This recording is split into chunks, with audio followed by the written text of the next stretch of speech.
Today we are going to discuss the new chapter vector. It is the third part of the second unit kinematics. ਤੇ ਇਹ chapter ਬੇਟਾ ਬਹੁਤ ਹੀ ਜ਼ਿਆਦਾ ਜਿਹੜਾ important ਹੈ ਤੇ ਜਿਹੜੀ ਪੂਰੀ ਫਿਜ਼ਿਕਸ ਦੇ ਜਿੰਨੇ ਵੀ ਲਾਜ਼ ਨੇ ਇਹਦੇ ਉੱਪਰ ਹੀ ਬੇਸ ਨੇ। ਸਾਨੂੰ ਵੈਕਟਰ ਵਾਲਾ ਜਿਹੜਾ ਚੈਪਟਰ ਦਾ ਪਾਰਟ ਹੈ ਬੜੇ ਹੀ ਧਿਆਨਪੂਰਵਕ ਜਿਹੜਾ ਕਰਨਾ ਪਏਗਾ। ਅਦਰਵਾਈਜ਼ ਜਿਹੜੇ ਨੂਮੈਰੀਕਲਸ ਜਿਹੜੀ ਪ੍ਰੋਬਲਮਸ ਜਿਹੜੀਆਂ ਨੇ ਬਾਕੀ ਭਾਵੇਂ +1 ਦੀਆਂ ਨੇ ਭਾਵੇਂ +2 ਦੇ ਵਿੱਚ ਆਉਣਗੀਆਂ ਉਹਦੇ 'ਚ ਸਾਨੂੰ ਜਿਹੜੀ ਹੈ ਉਹ ਡਿਫਿਕਲਟੀ ਆਏਗੀ। ਸਭ ਨਾਲੋਂ ਪਹਿਲਾਂ ਅਸੀਂ ਜਿਹੜਾ ਹੈ ਵੈਕਟਰ ਚੈਪਟਰ ਦੇ ਵਿੱਚ ਅਸੀਂ ਟਰਮ ਸਟੱਡੀ ਕਰਾਂਗੇ what is scalar physical quantity. What is physical quantity ਇਹ ਅਸੀਂ ਆਲਰੇਡੀ ਜਿਹੜਾ ਹੈ ਸਟੱਡੀ ਕਰ ਚੁੱਕੇ ਹਾਂ ਕਿ physical quantities are those quantities which can be measured directly or indirectly। ਜਿਨ੍ਹਾਂ ਕੁਆਂਟੀਟੀਜ਼ ਨੂੰ ਅਸੀਂ ਡਾਇਰੈਕਟਲੀ ਔਰ ਇਨਡਾਇਰੈਕਟਲੀ ਮੈਜ਼ਰ ਕਰ ਸਕਦੇ ਹਾਂ ਉਸ ਨੂੰ ਅਸੀਂ ਫਿਜ਼ੀਕਲ ਕੁਆਂਟੀਟੀ ਕਹਿੰਦੇ ਹਾਂ। ਫਿਜ਼ੀਕਲ ਕੁਆਂਟੀਟੀਜ਼ ਦੀਆਂ ਕਿੰਨੀਆਂ ਹੀ ਅਸੀਂ ਐਗਜ਼ਾਮਪਲਸ ਪੜ੍ਹੀਆਂ, ਉਹਨਾਂ ਦਾ ਡਾਇਮੈਂਸ਼ਨਲ ਫਾਰਮੂਲਾ ਵੀ ਆਪਾਂ ਲਿਖਿਆ like mass, length, time, velocity, speed, force, momentum, torque, work, power, energy, Planck's constant, etc. There are so many physical quantities which can be measured. ਇਹਨਾਂ ਸਾਰੀਆਂ ਫਿਜ਼ੀਕਲ ਕੁਆਂਟੀਟੀਜ਼ ਨੂੰ ਅਸੀਂ ਜਿਹੜਾ ਹੈ 2 ਕੈਟਾਗਰੀ ਦੇ ਵਿੱਚ ਅਸੀਂ ਡਿਵਾਈਡ ਕਰ ਦਿੱਤਾ ਹੈ। ਪਹਿਲੀ ਕੈਟਾਗਰੀ ਸਾਡੇ ਕੋਲ ਜਿਹੜੀ ਹੈ that is scalar physical quantity and the second category ਜਿਹੜੀ ਹੈ ਉਸ ਨੂੰ ਅਸੀਂ ਬੋਲਦੇ ਹਾਂ vector physical quantity. Now first of all what is scalar physical quantity? Scaler physical quantity ਉਹ ਹੁੰਦੀਆਂ ਨੇ ਜਿਨ੍ਹਾਂ ਦਾ ਸਿਰਫ ਤੇ ਸਿਰਫ ਮੈਗਨੀਟਿਊਡ ਹੋਏਗਾ, ਇਹਨਾਂ ਦੀ ਕੋਈ ਵੀ ਆਪਣੀ ਜਿਹੜੀ ਹੈ ਡਾਇਰੈਕਸ਼ਨ ਨਹੀਂ ਹੁੰਦੀ। Those physical quantity which have only magnitude, they are called scalar physical quantity। ਇਹ ਆਲਰੇਡੀ ਅਸੀਂ ਥੋੜਾ ਡਿਸਕਸ ਕੀਤਾ ਹੋਇਆ। ਜਿਸ ਤਰ੍ਹਾਂ ਸਾਡੇ ਕੋਲ ਹੈਗਾ mass. Mass is scalar physical quantity. Time ਵੀ ਜਿਹੜਾ ਹੈ ਸਕੇਲਰ ਫਿਜ਼ੀਕਲ ਕੁਆਂਟੀਟੀ ਹੈ। ਲੈਂਥ ਵੀ ਸਕੇਲਰ ਫਿਜ਼ੀਕਲ ਕੁਆਂਟੀਟੀ ਹੈ। ਡਿਸਟੈਂਸ ਵੀ ਸਕੇਲਰ ਫਿਜ਼ੀਕਲ ਕੁਆਂਟੀਟੀ ਹੈ। ਇਹਨਾਂ ਦਾ ਸਿਰਫ ਤੇ ਸਿਰਫ ਮੈਗਨੀਟਿਊਡ ਹੁੰਦਾ ਹੈ, ਇਹਨਾਂ ਦੀ ਕੋਈ ਡਾਇਰੈਕਸ਼ਨ ਜਿਹੜੀ ਹੈ ਉਹ ਨਹੀਂ ਹੁੰਦੀ। ਜਿਹੜੀ ਸਕੇਲਰਸ ਨੇ, ਜਿਹੜੇ ਵੀ ਸਕੇਲਰਸ ਨੇ they are just normal numbers. Scalars ਜਿਹੜੇ ਨੇ ਇਹ ਇੱਕ ਕਿਸਮ ਦੇ ਨੰਬਰਸ ਨੇ ਤੇ ਜਿਹੜੇ ਅਰਥਮੈਟਿਕ ਆਪਰੇਸ਼ਨਸ ਨੇ, ਅਰਥਮੈਟਿਕਸ ਦੇ ਜਿਹੜੇ ਲਾਜ਼ ਨੇ ਉਹ ਸਾਰੇ ਦੇ ਸਾਰੇ ਉਹ ਸਕੇਲਰ ਕੁਆਂਟੀਟੀਜ਼ ਦੇ ਉੱਪਰ ਸਕੇਲਰ ਉੱਪਰ ਐਪਲੀਕੇਬਲ ਹੁੰਦੇ ਨੇ। ਹਾਂਜੀ ਬੇਟਾ ਕਲੀਅਰ? ਫਿਰ ਸੁਣੋ, ਜਿਹੜੇ ਸਕੇਲਰਸ ਹੁੰਦੇ ਨੇ they are just normal numbers and all the arithmetic operations are applicable only for the scalars physical ਜਾਂ quantity ਕਹਿ ਸਕਦੇ ਹਾਂ। ਫੋਰ ਐਗਜ਼ਾਮਪਲ ਮੰਨ ਲਓ ਕਿ ਸਾਡੇ ਕੋਲ ਇੱਕ ਬੈਗ ਹੈ, ਉਸ ਬੈਗ ਦੇ ਵਿੱਚ ਅਸੀਂ 2 kg ਓਨੀਅਨ ਪਾ ਲਿਆ।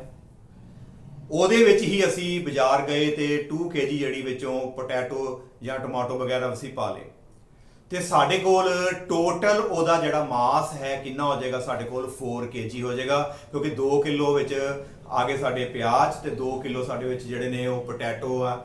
ਉਹ ਟੋਟਲ ਕਿੰਨਾ ਆ ਜਾਏਗਾ? ਸਾਡੇ ਕੋਲ 4 kg ਜਿਹੜਾ ਹੈ ਟੋਟਲ ਉਹਦਾ ਮਾਸ ਹੋ ਜਾਏਗਾ। ਹਾਂਜੀ clear? Because mass is a scalar. ਇਹਨੂੰ ਜਸਟ ਅਰਥਮੈਟਿਕ ਆਪਰੇਸ਼ਨ ਜਿਹੜਾ ਹੈ ਉਹ ਲਗਾ ਕੇ ਅਸੀਂ ਇਹਨੂੰ ਪਲੱਸ ਕਰ ਲਿਆ। 2 + 2 ਕਿੰਨਾ ਹੋ ਗਿਆ ਸਾਡੇ ਕੋਲ? ਉਹ ਸਾਡੇ ਕੋਲ 4 kg ਆ ਗਿਆ।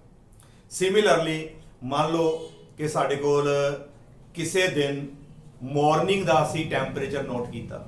ਜੇ ਮਾਰਨਿੰਗ ਦਾ ਅਸੀਂ ਟੈਂਪਰੇਚਰ ਨੋਟ ਕੀਤਾ ਹੈ, ਮੰਨ ਲਓ ਉਹ ਟੈਂਪਰੇਚਰ ਸਾਡੇ ਕੋਲ T1 ਆਇਆ, suppose it is 30 degree Celsius temperature note ਕੀਤਾ।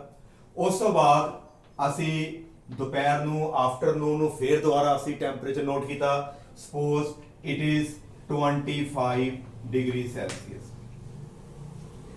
अपना आ गया मान लो suppose it is 35 degree Celsius हो गया, 35 डिग्री सेल्सियस। हुण इन्हां दोनों दे टैंपरेचर विच डिफरेंस कितना आया? T2 ਚੋਂ ਅਸੀਂ ਜਦੋਂ T1 ਮਾਈਨਸ ਕਰਾਂਗੇ ਤੇ ਸਾਡੇ ਕੋਲ ਆ ਗਿਆ ਜੀ 5 ਡਿਗਰੀ ਸੈਲਸੀਅਸ। ਅਸੀਂ ਦੋ ਟੈਂਪਰੇਚਰ ਦੇ ਵਿੱਚ ਜਿਹੜਾ ਹੈ ਡਿਫਰੈਂਸ ਵੀ ਅਸੀਂ ਸਿੱਧਾ ਹੀ ਫਾਈਂਡ ਆਊਟ ਕਰ ਸਕਦੇ ਹਾਂ just by subtraction, because temperature ਜਿਹੜਾ ਹੈ ਉਹ ਵੀ ਸਾਡੇ ਕੋਲ ਕੀ ਹੈਗਾ, ਸਕੇਲਰ ਫਿਜ਼ੀਕਲ ਕੁਆਂਟੀਟੀ ਹੈ। ਨਾਓ ਮਾਸ ਸਕੇਲਰ ਫਿਜ਼ੀਕਲ ਕੁਆਂਟੀਟੀ, ਟੈਂਪਰੇਚਰ ਵੀ ਹੋ ਗਿਆ ਬੇਟਾ ਸਾਡੇ ਕੋਲ scaler physical quantity. Now if I say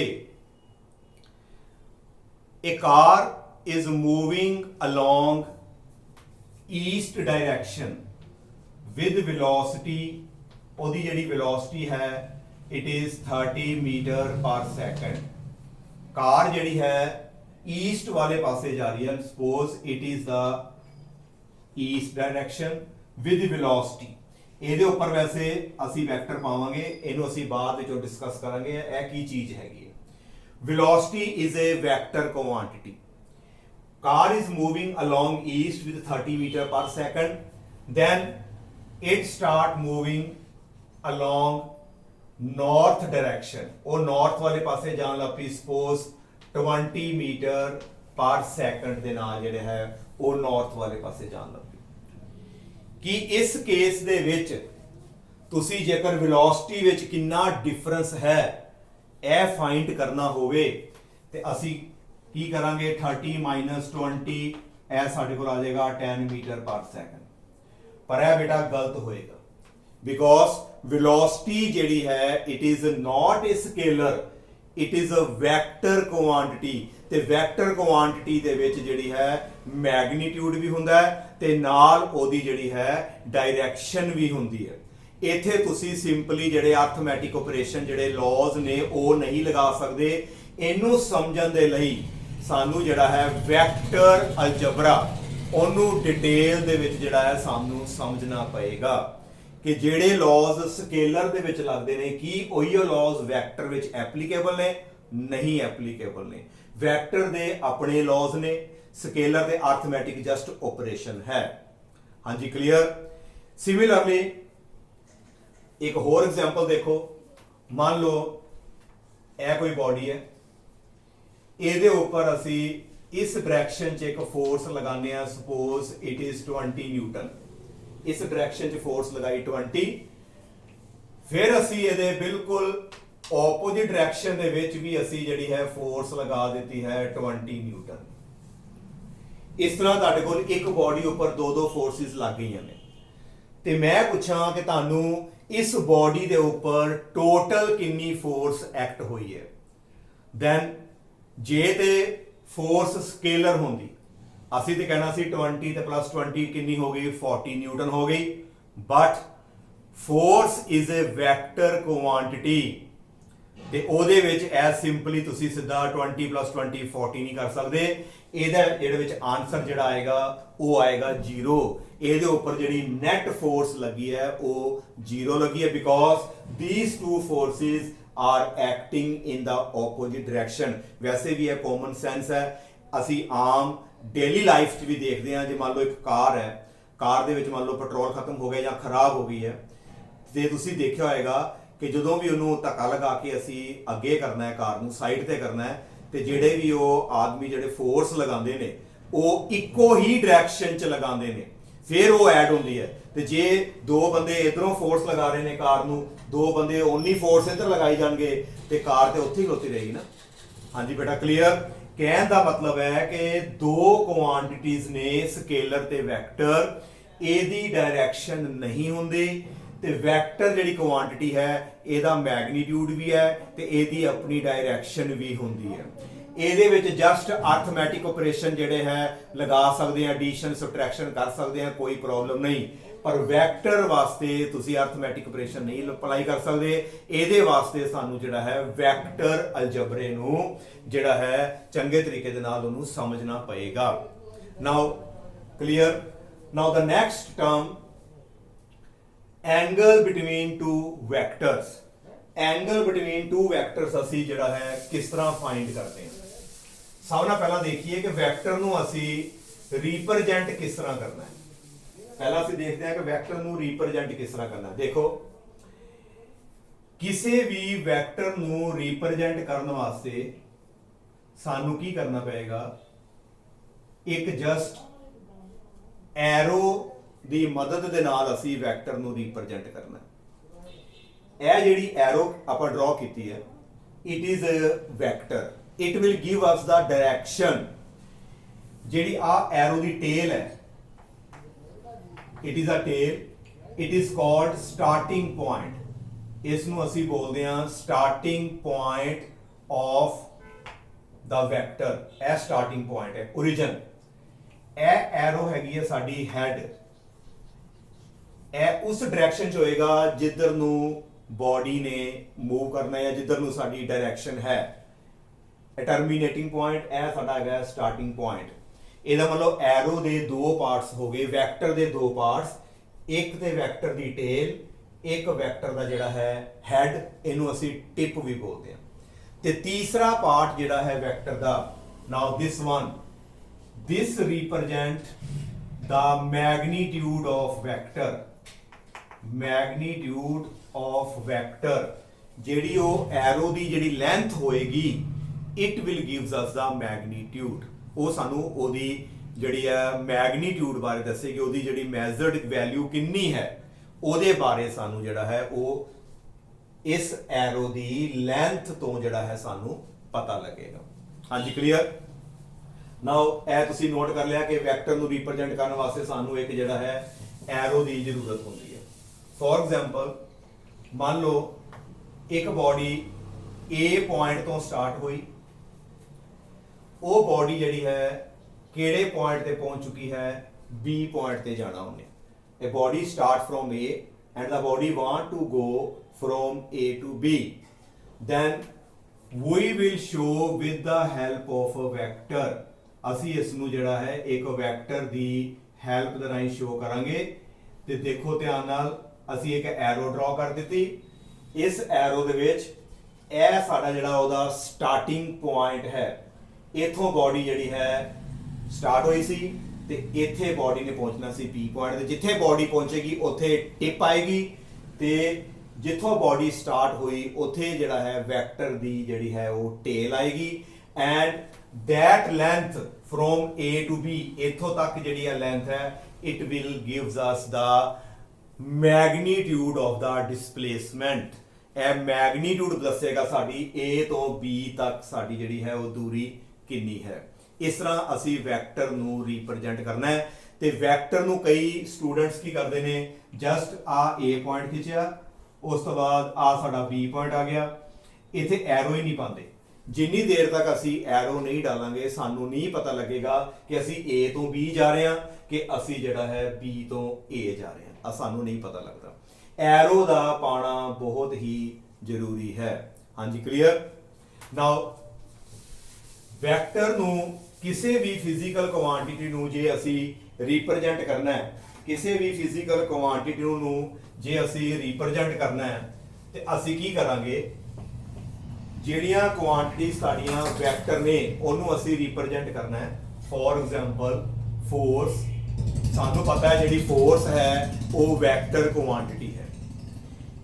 ਅਸੀਂ ਕੀ ਕਰਾਂਗੇ, ਇਹਦੇ ਉੱਪਰ ਜਿਹੜਾ ਹੈ ਇੱਕ ਐਰੋ ਦਾ ਸਾਈਨ ਪਾ ਦਾਂਗੇ। it means it is a vector physical quantity. Force is a vector physical quantity and how to represent the force, ਉਹਦੇ ਉੱਪਰ ਅਸੀਂ ਇੱਕ ਵੈਕਟਰ ਪਾ ਦਾਂਗੇ। ਸਿਮਿਲਰਲੀ ਵੈਲੋਸਿਟੀ, ਜੇ ਵੈਲੋਸਿਟੀ ਵੀ ਸਾਡੀ ਵੈਕਟਰ ਕੁਆਂਟੀਟੀ ਹੈ, ਇਹਦੇ ਉੱਪਰ ਵੀ ਅਸੀਂ ਜਿਹੜਾ ਹੈ ਇੱਕ ਐਰੋ ਦਾ ਜਿਹੜਾ ਹੈ ਉਹ ਸਾਈਨ ਅਸੀਂ ਉਹ ਆਪਾਂ ਸ਼ੋ ਕਰਾਂਗੇ। ਸਿਰਫ ਤੇ ਸਿਰਫ ਉਹਨਾਂ ਦੇ ਉੱਪਰ ਇਹ ਸਾਈਨ ਆਣਾ ਹੈ ਐਰੋ ਦਾ ਜਿਹੜੀਆਂ ਫਿਜ਼ੀਕਲ ਕੁਆਂਟੀਟੀਆਂ ਜਿਹੜੀਆਂ ਨੇ ਉਹ ਸਾਡੀਆਂ ਵੈਕਟਰ ਨੇ। ਸਾਨੂੰ ਪਤਾ ਹੈ ਟਾਈਮ ਤੇ ਸਾਡਾ ਸਕੇਲਰ ਹੈ, ਇਹਦੇ ਉੱਤੇ ਕਦੀ ਵੀ ਵੈਕਟਰ ਦਾ ਸਾਈਨ ਨਹੀਂ ਆਏਗਾ। ਮਾਸ ਵੀ ਸਕੇਲਰ ਹੈ, ਇਹਦੇ ਉੱਪਰ ਵੀ ਕਦੀ ਵੀ ਵੈਕਟਰ ਦਾ ਜਿਹੜਾ ਹੈ ਸਾਈਨ ਨਹੀਂ ਆਏਗਾ ਕਿਉਂਕਿ ਇਹਨਾਂ ਦੀ ਕੋਈ ਡਾਇਰੈਕਸ਼ਨ ਹੀ ਨਹੀਂ ਹੁੰਦੀ। ਉਹਨਾਂ ਦੇ ਉੱਤੇ ਤੁਸੀਂ ਐਰੋ ਪਾਣੀ ਹੈ ਜਿਨ੍ਹਾਂ ਦੀ ਜਿਹੜੀ ਹੈ ਆਪਣੀ ਡਾਇਰੈਕਸ਼ਨ ਜਿਹੜੀ ਹੈ ਉਹ ਹੁੰਦੀ ਹੈ। ਆਈ ਥਿੰਕ ਕਿ ਤੁਹਾਨੂੰ ਬੇਟਾ ਇਸ ਦਾ ਕਲੀਅਰ ਹੋ ਗਿਆ ਕਿ ਵੈਕਟਰ ਨੂੰ ਅਸੀਂ ਰਿਪਰੈਜ਼ੈਂਟ ਜਿਹੜਾ ਹੈ ਕਿਸ ਤਰ੍ਹਾਂ ਕਰਨਾ ਹੈ। ਵੈਕਟਰ ਨੂੰ ਰਿਪਰੈਜ਼ੈਂਟ ਕਰਨ ਵਾਸਤੇ ਸਾਨੂੰ ਉਹਦੇ ਉੱਪਰ ਜਿਹੜੀ ਹੈ ਉਹਦੀ ਜਿਹੜੀ ਐਰੋ ਦੇ ਨਾਲ ਆਪਾਂ ਉਹਨੂੰ ਸ਼ੋ ਕਰਾਂਗੇ। ਨਾਓ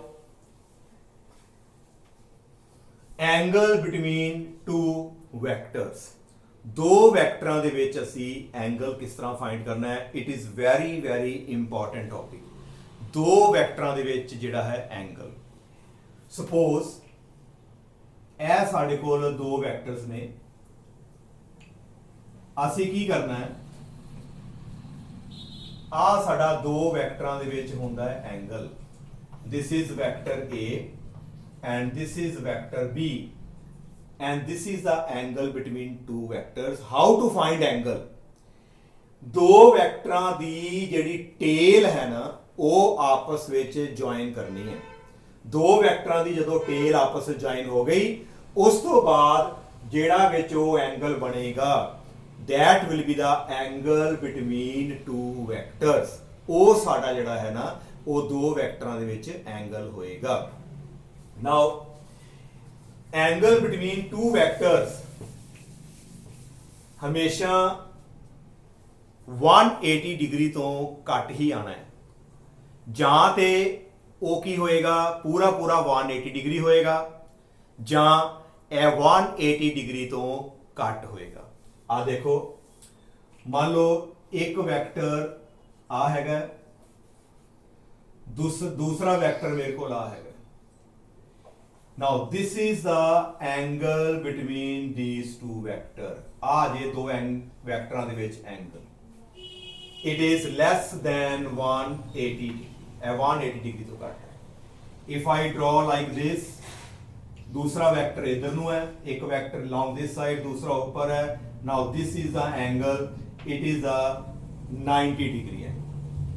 ਇਸ ਤਰ੍ਹਾਂ ਤੁਸੀਂ ਦੋ ਵੈਕਟਰਾਂ ਵਿੱਚ ਐਂਗਲ ਫਾਈਂਡ ਕਰਨਾ ਹੈ।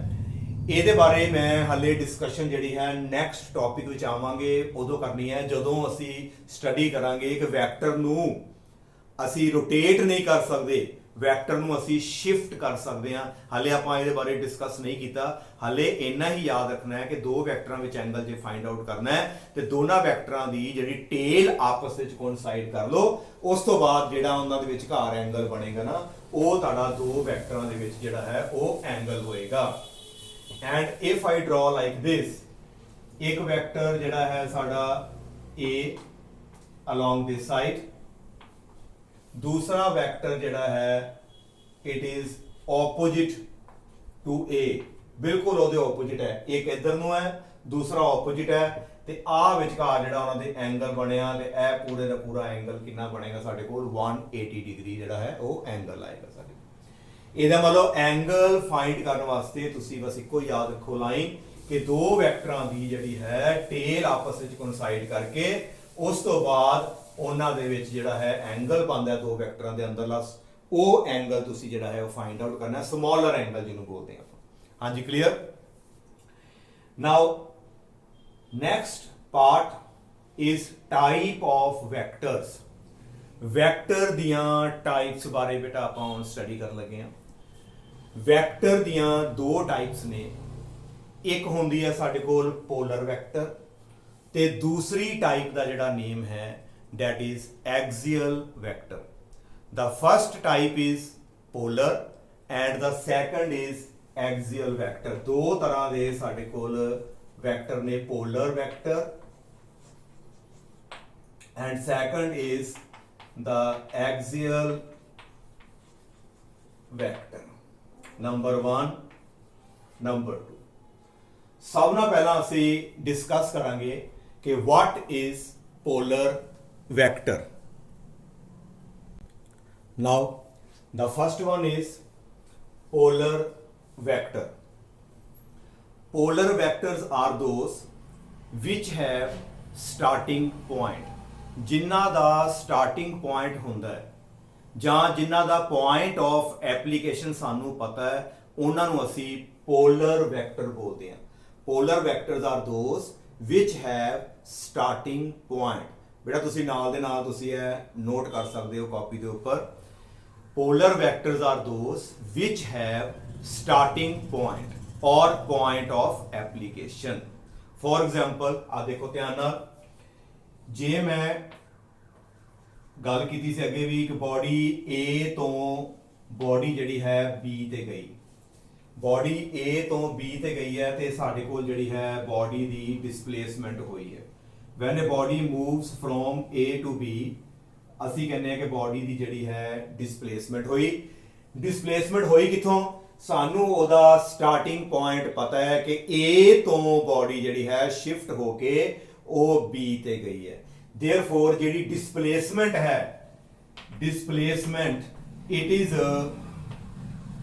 Polar vector. डिसप्लेसमेंट जिहड़ी है साडी पोलर वैक्टर है, क्योंकि सानू एदा स्टार्टिंग पॉइंट पता है कि ए तो बॉडी जिहड़ी है साडी ओ बी ते गई है। सिमिलरली फोर्स, जिहड़ी साडी फोर्स है वो भी पोलर ही वैक्टर है, क्योंकि पोलर वैक्टर दे विच सानू जिहड़ा है इन्हां दा स्टार्टिंग पॉइंट यानी कि पॉइंट ऑफ एप्लीकेशन पता हुंदा है। फॉर एग्जांपल फोर्स क्यों पोलर है, फॉर एग्जांपल इस बॉडी नू असी फोर्स लगाने हैं लाइक दिस, सानू पता है कि आ हैगा ओदा point of application of force. इथों फोर्स लगी ते बॉडी जिहड़ी है इत्थे जिहड़ी है बॉडी वो डिस्प्लेस होगी। सानू ओदा स्टार्टिंग पॉइंट ओदा पॉइंट ऑफ एप्लीकेशन बारे सानू पता है। फोर्स भी पोलर वैक्टर आंदी है ते डिस्प्लेसमेंट जिहड़ी है यह भी दो एग्जांपल्स ने हाँ जी पोलर वैक्टर दी, जिन्हां दा स्टार्टिंग पॉइंट सानू पता हुंदा है। Similarly now the next one is साडे कोल नेक्स्ट जिहड़ा वैक्टर है ओदा नाम साडे कोल हैगा axial vector. Now what is axial vector? O vector ਜਿਹਦਾ rotational effect ਹੁੰਦਾ ਹੈ, ਉਹ ਵੈਕਟਰ ਜਿਹੜਾ rotational effect produce ਕਰੇ ਉਸ ਨੂੰ ਅਸੀਂ ਜਿਹੜਾ ਹੈ axial vector ਬੋਲਦੇ ਹਾਂ। ਤੇ ਇਹਦੀ ਡਾਇਰੈਕਸ਼ਨ ਜਿਹੜੀ ਹੈ axis of रोटेशन वाले पासे जिहड़ी है हुंदी है। एक्सियल वैक्टर वो है जिहड़ा रोटेशन पैदा करदा है, जिहदा रोटेशनल इफेक्ट हुंदा है। जिस तरह असी टॉर्क बारे गल करांगे, टॉर्क जिहड़ी है वो रोटेशन पैदा करती है। ये असी आने वाले जिहड़े अगे लैक्चर्स ने उहदे च आपां डिस्कस करना है व्हाट इज टॉर्क। टॉर्क जिहड़ी है रोटेशन इफेक्ट पैदा करती है। इस तो इलावा साडे कोल जिहड़ा है एंगुलर मोमेंटम है, एंगुलर वेलोसिटी, मतलब जिहड़ियां चीज़ां रोटेशनल इफेक्ट पैदा करदियां ने, जिन्हां दा रोटेशन इफेक्ट हुंदा है, वो तुहाडे जिहड़े वैक्टर्स ने इस कैटागरी विच आंदे ने एक्सियल वैक्टर विच। ते इन्हां दी डायरैक्शन जिहड़ी है असी राइट हैंड स्क्रू रूल दे नाल आपां शो करदे हां, ते वो असी नैक्सट आने वाले लैक्चर दे विच आपां ओनू डिस्कस करांगे पूरी डिटेल दे विच। हाले तुसीं यही याद रखना है जिन्हां दा स्टार्टिंग पॉइंट हुंदा है वो तुहाडे हो गए पोलर वैक्टर, ते जिहड़े जिहड़े वैक्टर ने जिहड़े रोटेशनल इफेक्ट प्रोड्यूस करदे ने ते जिहड़े axis of rotation they along हुंदे ने उन्हां नूं असीं जिहड़ा है एक्सियल वैक्टर कहंदे हां। हाँ जी क्लीयर हो गया। नाउ नैक्सट आ गया साडे कोल few important terms in vector algebra. हुण असीं जिहड़ा है वैक्टर दे विच कुछ इंपॉर्टेंट्स जिहड़ियां ने टर्म्स ने ओहदे बारे आपां बेटा डिस्कस करांगे। Few important terms in vector algebra. Now the first one is modulus. Modulus of vector. Vector दा मॉडुलस दा की मतलब है ओदा मैग्नीट्यूड। देखो ध्यान नाल, बड़ी इंपॉर्टेंट चीज है, इन्हू ध्यान नाल समझना है। Now this is a vector A. कोई भी फिजिकल क्वांटिटी है असी उन्हू ए दे नाल रिप्रेजेंट कर लिया। कोई वैक्टर फिजिकल क्वांटिटी है, it may be force, a force भी हो सकती है, ए मोमेंटम भी हो सकता है, वेलोसिटी भी हो सकती है, डिस्प्लेसमेंट भी हो सकती है, एनीथिंग। कोई भी जिहड़ी वैक्टर फिजिकल क्वांटिटी है, किन्नियां एग्जांपल्स ने, असी जस्ट ओनू जनरल तौर पे आपां अपनी वालों ए वैक्टर दे नाल आपां इहनू जिहड़ा है वो शो कर रहे हैं। हाँ जी ए वैक्टर इहनू पढ़ांगे कि असी वैक्टर ए, ਇਹਦਾ ਜਿਹੜਾ ਮੈਗਨੀਟਿਊਡ ਹੋਏਗਾ ਅਸੀਂ ਸਾਈਡ ਦੇ ਉੱਤੇ ਦੋ ਲਾਈਨਸ ਜਿਹੜੀਆਂ ਆਪਾਂ ਡਰਾ ਕਰਨੀਆਂ, ਇਹਨੂੰ ਪੜਾਂਗੇ ਮੈਗਨੀਟਿਊਡ ਆਫ ਵੈਕਟਰ A।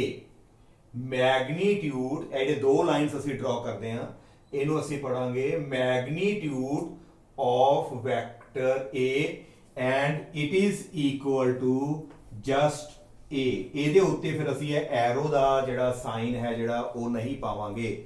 ਜੇ ਤੇ ਐਰੋ ਹੈ ਇਹਦਾ ਮਤਲਬ ਇਹਦਾ ਮੈਗਨੀਟਿਊਡ ਵੀ ਹੈ ਤੇ ਇਹਦੀ ਡਾਇਰੈਕਸ਼ਨ ਵੀ ਹੈ। ਅਸੀਂ ਜਸਟ ਕੀ ਪੁੱਛ ਰਹੇ ਹਾਂ, ਇਸ ਵੈਕਟਰ ਦਾ ਮੈਗਨੀਟਿਊਡ ਕਿੰਨਾ ਹੈ, ਤੇ ਇਹਦਾ ਮੈਗਨੀਟਿਊਡ ਜਸਟ ਕੀ ਹੋਏਗਾ, ਉਹ ਵੈਕਟਰ A ਹੀ ਹੋਏਗਾ ਉਹਦਾ ਜਿਹੜਾ ਮੈਗਨੀਟਿਊਡ। ਹਾਂਜੀ ਕਲੀਅਰ। ਫਿਰ ਦੇਖ ਲਓ ਇਹਨੂੰ ਪੜ੍ਹਨਾ ਆਉਣਾ ਚਾਹੀਦਾ ਹੈ। ਹਾਂਜੀ, how to read this, it is magnitude of vector A and it is equal to A. Similarly, if I have force vector, मान लो साढ़े कोल force vector है, इस टाइम ਇਹਦੇ ਉੱਪਰ ਅਸੀਂ ਜੇ ਵੈਕਟਰ ਪਾਇਆ ਹੈ, ਇਹਦਾ ਮਤਲਬ ਹੈ ਕਿ ਇਹਦਾ ਮੈਗਨੀਟਿਊਡ ਵੀ ਹੈ ਤੇ ਇਹਦੀ ਜਿਹੜੀ ਹੈ ਡਾਇਰੈਕਸ਼ਨ ਵੀ ਹੋਏਗੀ। ਤੇ ਜੇ ਸਾਈਡ ਤੇ ਅਸੀਂ ਦੋ ਲਾਈਨਸ ਡਰਾ ਕਰ ਦਿੰਦੇ ਲਾਈਕ ਦਿਸ, ਹੁਣ ਅਸੀਂ ਪੜਾਂਗੇ just magnitude of vector F and it is equal to just F ਦੇ ਜਿਹੜਾ ਹੈ ਉਹ ਇਕੁਅਲ ਹੋਏਗਾ। ਕਿਸੇ ਵੀ ਵੈਕਟਰ ਦਾ ਮੈਗਨੀਟਿਊਡ ਉਹਦੀ ਜਿਹੜੀ ਹੈ ਜਸਟ ਉਹਦੀ ਮੈਜ਼ਰਡ ਵੈਲਿਊ ਫਾਈਂਡ ਕਰਨੀ ਹੈ ਤੇ ਸਾਈਡਾਂ ਤੇ ਦੋ ਲਾਈਨਸ ਨਾ ਦੋ। ਕਈ ਵਾਰੀ ਕੀ ਕਰਦੇ ਆ, ਅਸੀਂ ਇੱਥੇ ਵੈਕਟਰ ਪਾਇਆ ਨਹੀਂ, ਜੇ ਇੱਥੇ ਵੈਕਟਰ ਨਹੀਂ ਪਾਇਆ ਤੇ ਧਿਆਨ ਰੱਖਣਾ ਹੈ ਇਹ ਗਲਤ ਹੋ ਜਾਏਗਾ ਬਿਕੋਜ਼ ਇਹ ਆਲਰੇਡੀ ਹੀ ਮੈਗਨੀਟਿਊਡ ਹੈ। ਫਿਰ ਇਹ ਦੋ ਲਾਈਨਸ ਅਸੀਂ ਡਰਾ ਨਹੀਂ ਕਰਨੀਆਂ, ਇਹ ਦੋ ਲਾਈਨਸ ਤਾਂ ਡਰਾ ਹੋਣਗੀਆਂ ਜੇਕਰ ਸਾਡੇ ਕੋਲ ਕੋਈ ਵੈਕਟਰ ਕੁਆਂਟੀਟੀ ਹੈ, ਫਿਰ ਇਹਦਾ ਮੈਗਨੀਟਿਊਡ ਬਣਨਾ ਹੈ। ਅਦਰਵਾਈਜ਼ ਜੇ ਤੁਹਾਡੇ ਕੋਲ ਹੈ ਹੀ A ਹੈ, it is a magnitude of vector A। Now vector ਦੇ ਅਸੀਂ ਪੜ੍ਹੇ ਸੀਗੇ ਕਿ ਸਾਡੇ ਕੋਲ ਤਿੰਨ ਪਾਰਟਸ ਨੇ, ਇੱਕ ਵੈਕਟਰ ਦੀ ਟੇਲ, ਇੱਕ ਵੈਕਟਰ ਦਾ ਹੈਡ ਤੇ ਇੱਕ ਵੈਕਟਰ ਦੀ ਜਿਹੜੀ ਲੈਂਥ ਹੁੰਦੀ ਹੈ ਉਹ ਸਾਨੂੰ ਮੈਗਨੀਟਿਊਡ ਬਾਰੇ ਜਿਹੜੀ ਹੈ ਉਹ ਦੱਸਦੀ ਹੈ। ਦੇਖੋ ਧਿਆਨ ਨਾਲ, ਮੰਨ ਲਓ ਕਿ ਆਹ ਵੈਕਟਰ ਹੈ, ਇਟ ਇਜ਼ F ਵੈਕਟਰ, ਇਹਦੀ ਜਿਹੜੀ ਵੈਲਿਊ ਹੈ F vector the it is 10 Newton. ਇਹਦੀ ਜਿਹੜੀ ਆ F ਵੈਕਟਰ ਹੈ ਇਹਦੀ ਵੈਲਿਊ ਮੰਨ ਲਓ 10 ਨਿਊਟਨ ਹੈ ਤੇ ਅੱਗੇ ਇਹਦੀ ਕੋਈ ਨਾ ਕੋਈ ਅਸੀਂ ਇੱਥੇ ਡਾਇਰੈਕਸ਼ਨ ਮੈਂਸ਼ਨ ਕਰ ਦਾਂਗੇ ਅਲੋਂਗ, ਮੰਨ ਲਓ ਵੀ ਅਸੀਂ ਲਿਖ ਦਿੰਦੇ ਆ ਅਲੋਂਗ ਈਸਟ, ਇਹ ਸਾਡੀ ਡਾਇਰੈਕਸ਼ਨ ਲਿਖ ਦਿੱਤੀ। ਹਾਂਜੀ ਕਲੀਅਰ। ਇਹ ਵੈਕਟਰ ਹੈ, ਮੈਂ ਇਹ ਅਲੋਂਗ ਈਸਟ ਇਸ ਕਰਕੇ ਲਿਖ ਰਿਹਾ ਕਿਉਂਕਿ ਇਹਦੇ ਦੋ ਪਾਰਟਸ ਨੇ, ਇੱਕ ਤੇ ਉਹਦਾ ਮੈਗਨੀਟਿਊਡ ਹੈ, ਨਾਲ ਮੈਂ ਉਹਦੀ ਜਿਹੜੀ ਹੈ ਡਾਇਰੈਕਸ਼ਨ ਆਪਾਂ ਲਿਖ ਦਿੱਤੀ ਹੈ। ਇੱਕ ਵੈਕਟਰ ਮੇਰੇ ਕੋਲ ਹੋਰ ਹੈ, ਉਹਦਾ ਜਿਹੜਾ ਮੈਗਨੀਟਿਊਡ ਹੈ, ਦੂਸਰੇ ਵੈਕਟਰ ਦਾ ਜਿਹੜਾ ਸਾਡੇ ਕੋਲ ਮੈਗਨੀਟਿਊਡ ਹੈ, ਉਹਦੀ ਜਿਹੜੀ ਸਾਡੇ ਕੋਲ ਵੈਲਿਊ ਹੈ ਉਸ ਵੈਕਟਰ ਦੀ, ਉਹ ਸਾਡੇ ਕੋਲ ਹੈ ਮੰਨ ਲਓ 40 ਨਿਊਟਨ। ਦੂਸਰਾ ਵੈਕਟਰ ਹੈ ਮੇਰੇ ਕੋਲ 40 ਨਿਊਟਨ, ਆਹ ਪਹਿਲਾ 10 ਨਿਊਟਨ ਸੀ, ਇਹ ਮੇਰੇ ਕੋਲ 40 ਨਿਊਟਨ ਉਹਦੀ ਵੈਲਿਊ ਹੈ, ਉਹਦਾ ਮੈਗਨੀਟਿਊਡ 40 ਨਿਊਟਨ ਹੈ। ਨਾਓ ਹਾਊ ਟੂ ਰਿਪਰੈਜ਼ੈਂਟ, ਇਹਨੂੰ ਅਸੀਂ ਕਿਸ ਤਰ੍ਹਾਂ ਰਿਪਰੈਜ਼ੈਂਟ ਕਰਾਂਗੇ। ਇਹ 10 ਨਿਊਟਨ ਹੈ, ਸਾਨੂੰ ਪਤਾ ਹੈ ਕਿ ਜਿਹੜਾ ਵੈਕਟਰ ਦੀ ਜਿਹੜੀ ਉਹ ਲੈਂਥ ਹੁੰਦੀ ਹੈ ਉਹ ਸਾਨੂੰ ਮੈਗਨੀਟਿਊਡ ਦੱਸਦਾ ਹੈ। ਜਿਹੜੀ ਵੈਕਟਰ ਦੀ ਜਿਹੜੀ ਲੈਂਥ ਹੁੰਦੀ ਹੈ ਨਾ ਉਹ ਸਾਨੂੰ ਮੈਗਨੀਟਿਊਡ ਬਾਰੇ ਦੱਸਦੀ ਹੈ। ਪਹਿਲਾ ਵੈਕਟਰ ਉਹਦੀ ਜਿਹੜੀ ਮੈਗਨੀ ਲੈਂਥ ਜਿਹੜੀ ਹੈ 10 ਨਿਊਟਨ ਹੈ। ਮੰਨ ਲਓ ਕਿ ਅਸੀਂ 1 ਸੈਂਟੀਮੀਟਰ ਨੂੰ, ਜਿਹੜਾ ਸਾਡੇ ਕੋਲ ਹੈ 1 ਸੈਂਟੀਮੀਟਰ, ਇਹਨੂੰ ਅਸੀਂ 10 ਨਿਊਟਨ ਮੰਨਦੇ ਹਾਂ ਤੇ ਆਪਣੇ ਆਪ ਤੁਸੀਂ ਅੰਦਾਜ਼ਾ ਲਗਾ ਸਕਦੇ ਹੋ ਫਿਰ ਕਿ 40 ਨਿਊਟਨ ਵਾਸਤੇ ਕਿੰਨੇ ਸੈਂਟੀਮੀਟਰ ਹੋਣਗੇ, ਸਾਡੇ ਕੋਲ ਆਉਣਗੇ 4 ਸੈਂਟੀਮੀਟਰ। ਫਿਰ ਜਿਹੜੇ ਸਾਡੇ 4 ਸੈਂਟੀਮੀਟਰ ਨੇ, ਜੇ ਆ 10 ਨਿਊਟਨ ਨੂੰ ਰਿਪਰੈਜ਼ੈਂਟ ਕਰਦੇ ਆ ਤੇ ਸਾਡੇ ਕੋਲ 40 ਨਿਊਟਨ ਵਾਸਤੇ ਸਾਡੇ ਕੋਲ ਜਿਹੜਾ ਹੈ 4 ਸੈਂਟੀਮੀਟਰ ਦੇ ਨਾਲ ਉਹਨੂੰ ਆਪਾਂ ਰਿਪਰੈਜ਼ੈਂਟ ਕਰਨਾ ਪਏਗਾ। ਕਹਿਣ ਦਾ ਮਤਲਬ ਹੈ ਕਿ ਕਿਸੇ ਵੀ ਦੋ ਵੈਕਟਰਸ ਨੂੰ ਜੇ ਉਹਨਾਂ ਦਾ ਮੈਗਨੀਟਿਊਡ ਦੇ ਵਿੱਚ ਡਿਫਰੈਂਸ ਹੈ, ਸਾਨੂੰ ਇੱਕ ਪ੍ਰੋਪਰ ਸਕੇਲ ਲੈ ਕੇ ਉਹਨੂੰ ਜਿਹੜਾ ਰਿਪਰੈਜ਼ੈਂਟ ਕਰਨਾ ਹੈ। ਜਿਹੜਾ ਵੈਕਟਰ ਛੋਟਾ ਹੈ ਉਹਦੀ ਲੈਂਥ ਘੱਟ ਹੋਏਗੀ, ਕਹਿਣ ਦਾ ਮਤਲਬ ਜਿਹੜਾ ਵੈਕਟਰ ਤੁਸੀਂ ਵੱਡਾ ਲਿਖਿਆ ਉਹਦੀ ਲੈਂਥ ਜਿਹੜੀ ਹੈ ਉਹ ਜ਼ਿਆਦਾ ਹੋਏਗੀ, ਕਿਉਂਕਿ ਵੈਕਟਰ ਦੀ ਜਿਹੜੀ ਲੈਂਥ ਹੈ ਉਹ ਸਾਨੂੰ ਉਹਦੇ ਮੈਗਨੀਟਿਊਡ ਬਾਰੇ ਜਿਹੜੀ ਹੈ ਉਹ ਨੌਲੇਜ ਦਿੰਦੀ ਹੈ। हाँ जी क्लीयर। नाउ नैक्सट जिहड़ा साडे कोल वैक्टर हैगे ने इक्वल वैक्टर। नैक्सट साडा जिहड़ा टॉपिक है इक्वल वैक्टर दा। अज थोड़ा जिहा ना ब्लैक बोर्ड जिहड़ा वो बेटा सही नहीं चलदा पिया, इहनूं मैं देखदा बाद चों। पहलां आपां समझिए इक्वल वैक्टर की है। हाँ जी equal vector, two vectors are said to be equal if they have same magnitude and same direction। ਇਹ याद रखना है equal vector ਤਾਂ ਹੋਣਗੇ ਜੇਕਰ ਉਹਨਾਂ ਦਾ मैग्नीट्यूड सेम ਹੋਵੇ ਨਾਲ ਉਹਨਾਂ ਦੀ ਜਿਹੜੀ ਹੈ डायरेक्शन भी ਜਿਹੜੀ है वो सेम होनी चाहिए है। Two vectors are said to be equal if they have same magnitude and same direction। जेकर इन्हां दा same magnitude है same direction है तां दो वैक्टर इक्वल होणगे। देखो जरा ध्यान नाल, आ एक वैक्टर है मेरे कोल A, असीं इस तरह रिप्रेजेंट करता। दूसरा वैक्टर जिहड़ा है वो साडे कोल हैगा B। आ ध्यान नाल देखो दोनों दी डायरेक्शन सेम है, ईस्ट वाले पासे। दोनों का जिहड़ा मैग्नीट्यूड दोनों वैक्टरां दी देखो लेंथ भी बिल्कुल इक्वल है। इन्हां दोनों वैक्टर नूं असीं बोलांगे कि इक्वल वैक्टर। कहण दा मतलब A vector will be equal to B vector. यह तां लिखना है जेकर उन्हां दा मैग्नीट्यूड ते उन्हां दी डायरेक्शन जिहड़ी है सेम होवे। हाँ जी what are equal vector? Two vectors are said to be equal if they have same magnitude and same direction।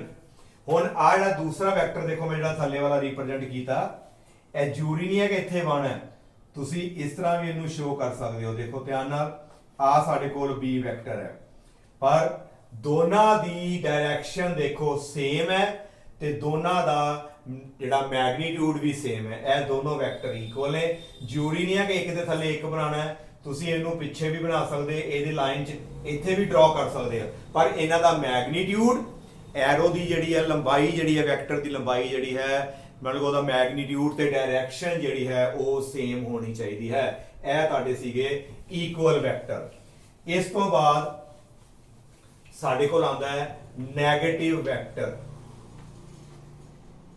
Negative vector की चीज है? किसी भी वैक्टर का नेगेटिव वैक्टर का मतलब है कि उस वैक्टर की डायरेक्शन ऑपोजिट कर दो। मान लो कि मेरा A वैक्टर है ईस्ट डायरेक्शन च लगा है, जे मैं उस वैक्टर की डायरेक्शन चेंज कर देवां ਉਹਦਾ मैग्नीट्यूड नहीं चेंज करना, मैग्नीट्यूड ओना ही रखना है, ਉਹਦੀ डायरेक्शन चेंज कर दो ईस्ट की जगह से ਅਸੀਂ ਉਦੋਂ ਜਿਹੜਾ है वैस्ट डायरेक्शन च कर दिता। दैन ਜਿਹੜਾ दूसरा वैक्टर होएगा वैस्ट वाला ਉਹਨੂੰ ਅਸੀਂ बोलांगे नैगेटिव वैक्टर। आ देखो मान लो भी आ वैक्टर है साडे कोल A, it is along east direction ते जेकर इस वैक्टर ਨੂੰ मैं उल्टा देवां ਇਹਦੀ डायरेक्शन मैं ऑपोजिट कर देवां, लेंथ में देखो उन्नी ही रखी है, डायरेक्शन में ए दी जड़ी है ऑपोजिट करती, then this will be represented as minus A. इनू असी माइनस दे नाल शो करना है। It is negative of vector A. इनू की पढ़ना है नेगेटिव ऑफ वैक्टर ए। किसी भी वैक्टर का नेगेटिव वैक्टर बनाना होए जस्ट उस वैक्टर की डायरेक्शन जिहड़ी है ऑपोजिट कर देनी है without any change in its magnitude. ओदा मैग्नीट्यूड चेंज नहीं करना, वो तुहाडा जिहड़ा वैक्टर बनेगा वो ओदा जिहड़ा है नेगेटिव वैक्टर हो जाएगा। एक होर एग्जांपल देख लो, जेकर आ तुहाडा वैक्टर है मान लो B वैक्टर ते एदा जिहड़ा नेगेटिव वैक्टर है ਉਹਦੇ बिल्कुल ऑपोजिट आएगा। इधर सी वो इधर आएगा। इन्हां दी जिहड़ी है लेंथ इन्हां दा मैग्नीट्यूड चेंज नहीं करना, जस्ट तुसी उन्हां दी जिहड़ी है डायरेक्शन नू रिवर्स करना है। हाँ जी क्लीयर हो गया। जे वैक्टर A ईस्ट वाले पासे आ ते नेगेटिव वैक्टर जिहड़ा होएगा A it will belong west side वाले पासे होएगा। इनू असीं बोलदे हां नेगेटिव वैक्टर। वैक्टर दी डायरेक्शन ते नेगेटिव साइन जिहड़ा है शो करता है कि वैक्टर ने अपना जिहड़ी डायरेक्शन जिहड़ी है वो चेंज कर ली है। ਇਹਦਾ ਮਤਲਬ ਡਾਇਰੈਕਸ਼ਨ ਰਿਵਰਸ ਨੂੰ ਕਿਹੜੇ ਸਾਈਨ ਦੇ ਨਾਲ ਅਸੀਂ ਰਿਪਰੈਜ਼ੈਂਟ ਕਰਦੇ ਹਾਂ? ਨੈਗੇਟਿਵ ਸਾਈਨ ਦੇ ਨਾਲ ਆਪਾਂ ਇਹਨੂੰ ਰਿਪਰੈਜ਼ੈਂਟ ਕਰਦੇ ਹਾਂ। ਨਾਓ ਅਗਲਾ ਜਿਹੜਾ ਵੈਕਟਰ ਨੇ, ਅਗਲੀ ਟਾਈਪ ਕੋ ਇਨੀਸ਼ੀਅਲ ਵੈਕਟਰ। ਅਗਲੀ ਟਾਈਪ ਸਾਡੇ ਕੋਲ ਵੈਕਟਰ ਦੀ ਹੈ ਕੋ ਇਨੀਸ਼ੀਅਲ ਵੈਕਟਰ। ਉਹ ਵੈਕਟਰ ਜਿਨ੍ਹਾਂ ਦਾ ਜਿਹੜਾ ਸਾਡੇ ਕੋਲ ਸਟਾਰਟਿੰਗ ਪੁਆਇੰਟ ਬਿਲਕੁਲ ਸੇਮ ਹੁੰਦਾ ਹੈ। ਉਹ ਵੈਕਟਰ ਜਿਨ੍ਹਾਂ ਦਾ ਕਾਮਨ ਇਨੀਸ਼ੀਅਲ ਪੁਆਇੰਟ ਹੋਏਗਾ, ਸਟਾਰਟਿੰਗ ਪੁਆਇੰਟ ਕਾਮਨ ਹੋਏਗਾ, ਉਸ ਨੂੰ ਅਸੀਂ ਬੋਲਾਂਗੇ ਕੋ ਇਨੀਸ਼ੀਅਲ ਵੈਕਟਰ। ਫੋਰ ਐਗਜ਼ਾਮਪਲ ਇੱਕ ਆ ਵੈਕਟਰ ਹੈ, it is represented by A। ਇੱਕ ਦੂਸਰਾ ਵੈਕਟਰ ਹੈ, ਇਸ ਨੂੰ ਅਸੀਂ B ਦੇ ਨਾਲ ਰਿਪਰੈਜ਼ੈਂਟ ਕੀਤਾ। ਦੇਖੋ ਧਿਆਨ ਨਾਲ, ਇਹ ਦੋਨੋਂ ਵੈਕਟਰ ਦਾ ਜਿਹੜਾ ਹੈ ਇਨੀਸ਼ੀਅਲ ਪੁਆਇੰਟ ਬਿਲਕੁਲ ਸੇਮ ਹੈ। ਆ ਦੇਖੋ ਟੇਲ ਸਟਾਰਟਿੰਗ ਪੁਆਇੰਟ ਹੁੰਦਾ, ਦੋਨਾਂ ਦੀ ਟੇਲ ਇੱਥੇ ਹੀ ਹੈ। ਆ ਉਹ ਜਿਹੜਾ ਪੁਆਇੰਟ ਹੈ ਟੇਲ ਹੈ, ਇਹਦੀ ਵੀ ਸਟਾਰਟਿੰਗ ਪੁਆਇੰਟ ਉਹ ਹੈ, ਇਹਦਾ ਵੀ ਸਟਾਰਟਿੰਗ ਪੁਆਇੰਟ ਉਹ ਹੈ। ਇਹਦਾ ਮਤਲਬ A ਤੇ B ਜਿਹੜੇ ਨੇ ਦੇ ਆਰ ਕੋ ਇਨੀਸ਼ੀਅਲ ਵੈਕਟਰਸ, ਦੇ ਆਰ ਕੋ ਇਨੀਸ਼ੀਅਲ ਵੈਕਟਰ। ਤੇ ਜੇ ਸਾਡੇ ਕੋਲ ਇੱਕ ਆ ਵੈਕਟਰ ਹੋਰ ਹੈ, ਮੰਨ ਲਓ C ਵੈਕਟਰ ਹੈ, ਇਹ ਤਿੰਨੋਂ ਵੈਕਟਰ ਜਿਹੜੇ ਹੋਣਗੇ ਕੋ ਇਨੀਸ਼ੀਅਲ ਹੋਣਗੇ ਕਿਉਂਕਿ ਇਹਨਾਂ ਦਾ ਸਟਾਰਟਿੰਗ ਪੁਆਇੰਟ ਜਿਹੜਾ ਹੈ ਉਹ ਸੇਮ ਹੈ। ਨਾਓ ਦਾ ਨੈਕਸਟ, ਇਸ ਤੋਂ ਬਾਅਦ ਜਿਹੜੀ ਸਾਡੀ ਟਾਈਪ ਜਿਹੜੀ ਆਉਂਦੀ ਹੈ, ਇਸ ਤੋਂ ਬਾਅਦ ਉਹ ਸਾਡੇ ਕੋਲ ਆਉਂਦੀ ਹੈ ਕੋ ਲੀਨੀਅਰ ਵੈਕਟਰ।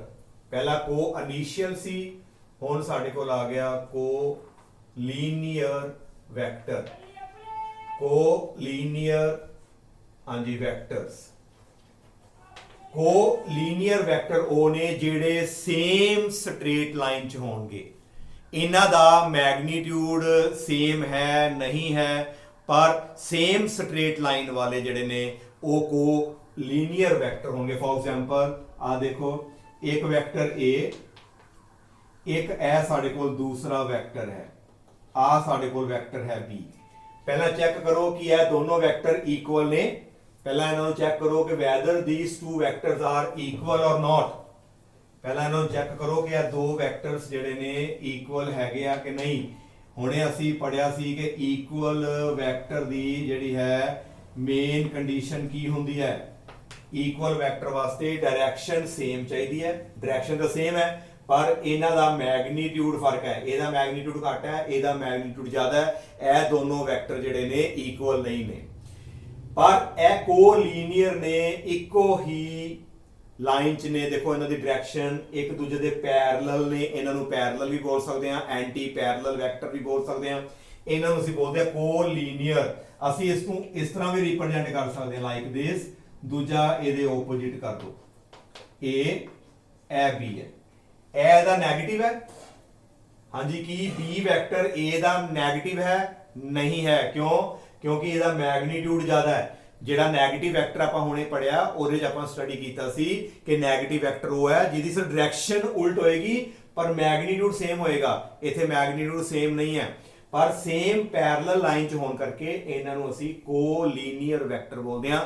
ਕੋਲੀਨੀਅਰ ਵੈਕਟਰ ਵਾਸਤੇ ਦੋ ਵੈਕਟਰ ਇੱਕ ਦੂਸਰੇ ਦੇ ਪੈਰਲਲ ਹੋਣ ਜਾਂ ਐਂਟੀ ਪੈਰਲਲ ਹੋਣ, ਭਾਵੇਂ ਉਹਨਾਂ ਦਾ ਮੈਗਨੀਟਿਊਡ ਸੇਮ ਹੋਵੇ ਭਾਵੇਂ ਉਹਨਾਂ ਦਾ ਮੈਗਨੀਟਿਊਡ ਸੇਮ ਨਾ ਹੋਵੇ, ਇਹਨਾਂ ਨੂੰ ਅਸੀਂ ਬੋਲਦੇ ਹਾਂ ਕੋਲੀਨੀਅਰ ਵੈਕਟਰ। ਹਾਂਜੀ ਬੇਟਾ, ਕਲੀਅਰ? ਆਈ ਥਿੰਕ ਕਿ ਤੁਹਾਨੂੰ ਇੱਥੋਂ ਤੱਕ ਜਿਹੜਾ ਹੈ ਅੱਜ ਦਾ ਜਿਹੜਾ ਲੈਕਚਰ ਤੁਹਾਨੂੰ ਸਾਰਾ ਕਲੀਅਰ ਹੋ ਗਿਆ।